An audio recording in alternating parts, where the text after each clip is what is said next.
Selective enforcement is destroying your shop culture. The fastest way to destroy morale in a manufacturing shop isn't low pay. It's when the rules don't apply to some people. Every shop says they believe in accountability, but a lot of the shops don't actually enforce rules. They enforce politics. One operator gets written up for being late. Another shows up consistently late and nothing happens. One person gets yelled at for phone use. The other person gets to watch YouTube for half a shift. One person gets denied time off. Another gets special treatment. Operators notice this faster than management thinks. The fastest way to destroy morale in manufacturing shop isn't low pay. It isn't even bad machines. It's when rules don't apply, but only apply to some people. Yeah, you know exactly what I'm talking about. Because if you worked in a manufacturing long enough, CNC shops, tool rooms, fabrication shops, injection molding, production plants, you've seen this happen. Selective enforcement. And the crazy thing is, management usually thinks nobody notices, but operators notice immediately. Actually, operators notice faster than anybody because when you're standing on the floor every day, running machines, hitting production numbers, watching what happens around you, you see everything. And who gets written up? You see who doesn't. You see who gets away with things. And you see who doesn't. And once workers notice the rules are applied equally, that's when shop culture starts breaking down. Before we dive into this, if you're new here, welcome. This channel talks about manufacturing leadership, shop problems, production issues, morale on the shop floor, and how to actually fix them. If you're an operator, supervisor, plant manager, engineer, or an owner trying to build a better shop, you're in the right place. And if you enjoy real conversations about manufacturing, culture, leadership, and shop performance, hit that like button. Go ahead and subscribe. Don't forget the little notification bell so YouTube knows to send these videos to more people in the industry. All right, let's talk about something that quietly destroys production performance: selective enforcement. Because here's how it usually starts. One operator shows up 5 minutes late, they get written up. Another operator shows up 10 minutes late, 3 times a week, and nobody says a word. One person pulls out their phone on the floor and immediately gets called out. One person is scrolling social media half a shift, and everyone just pretends they don't see it. One employee gets denied time off. Another gets special treatment. Now, here's the part that management underestimates. Workers notice patterns, and manufacturing workers especially are extremely good at recognizing patterns. It's literally part of their job. Running machines, watching cycles, monitoring tolerances, tracking output. You become trained to notice when something doesn't line up. So when the rules are applied evenly, or when they're unevenly, the pattern gets noticed immediately.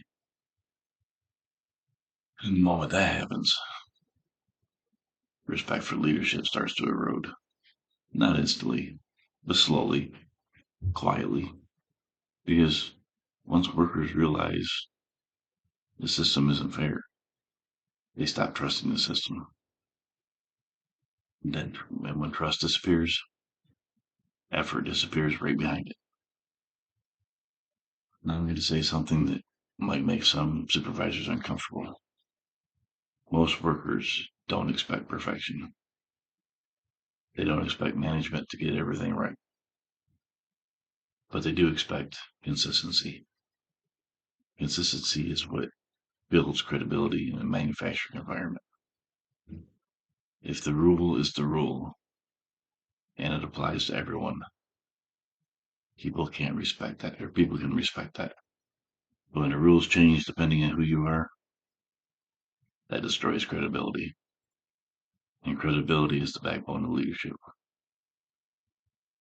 Now, let's talk about selective enforcement, or why selective enforcement actually begins. Because most of the time, it's not intentional. It usually comes from three places. Number one, favoritism.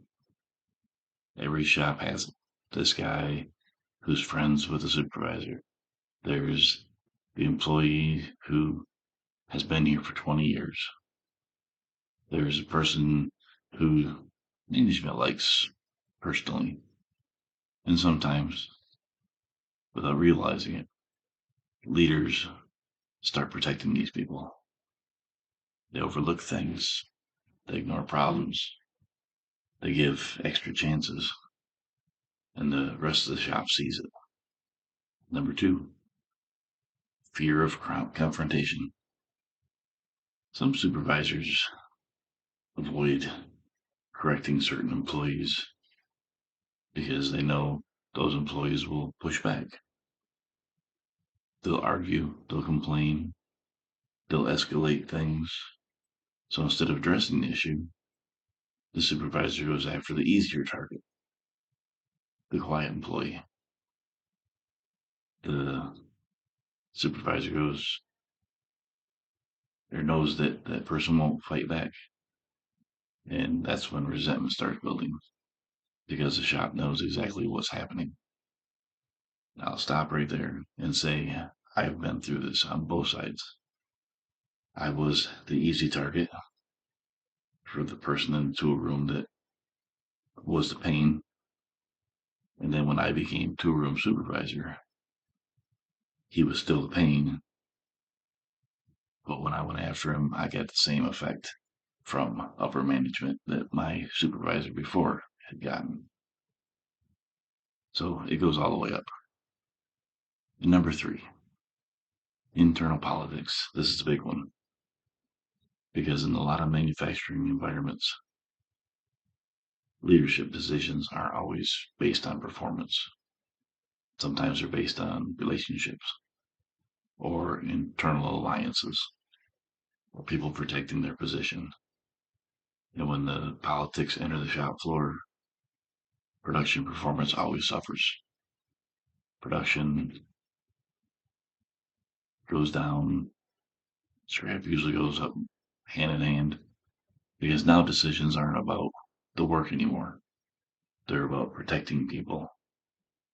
Now, here's something interesting. The highest performing manufacturing shops I've ever seen had one thing in common. The rules applied to everyone. Operators, supervisors, even management. No special treatment, no protected employees, no favoritism. Because when fairness exists, people actually respect leadership, even if the rules were strict. But when fairness disappears, that's when morale collapses. Now, let me ask you something. Have you ever worked in a shop with rules applied differently depending on who you were? Because if you have, I guarantee you remember it. And I'm curious what people have experienced. So go ahead and drop it down in the comments. I'd love to read them. I'm going to read them all. I'll reply to them all too. What was the worst example of selective enforcement you've ever seen in the shop? Late employees getting away with it, people hiding in the bathroom half their shift. Seen it. Certain workers protected no matter what they did. Seen it. Let me know, because these stories exist everywhere in manufacturing. And the more people talk about them, the more leadership starts realizing the impact. Now, here's the real danger of selective enforcement. It's not just morale, it affects production. Because when workers feel like the system is unfair, they stop going the extra mile. Why would they? Why work harder? If the reward system isn't fair, why improve output? If effort isn't recognized equally and slowly, performance drops, output drops, accountability disappears. And then management starts asking the wrong question. They start asking, why is production down? When the real question should be, did we destroy trust on the shop floor? Hmm. Because trust drives effort, and effort drives production. Without trust, you don't have high performance manufacturing team. You have a group of people just doing the minimum.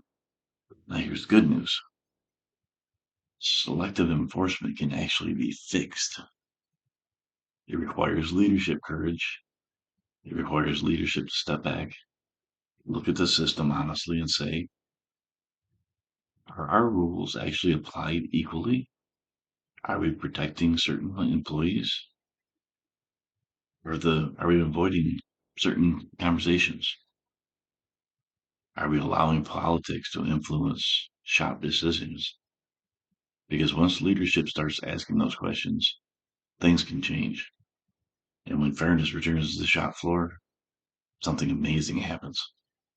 Morale improves, accountability improves. Most of all, production improves because people start believing in the system again. And when workers believe in this, they believe the system is fair, they're far more willing to put in their best effort. So if you're in leadership, supervisor, plant manager, shop owner, take a hard look at your shop culture. Are the rules consistent? Or are they flexible depending on who someone is? Because if workers think the system is rigged, you'll never get their full effort. But if the workers believe the system is fair, you'll unlock performance you didn't know they even had, and they'll show you what's impossible. It is possible. Now, if you found this video helpful, hit that like button so YouTube shows it to more people in manufacturing, and then subscribe. If you want more discussions about manufacturing leadership, production performance, shop culture, solving real problems on the shop floor, and hit that notification bell. Think of it like a machine alarm that actually is worth paying attention to, because there's a lot more manufacturing leadership topics we're going to talk about here. And trust me, there are plenty of shop issues we haven't even scratched yet. Thanks for watching, and I'll see you in the next one.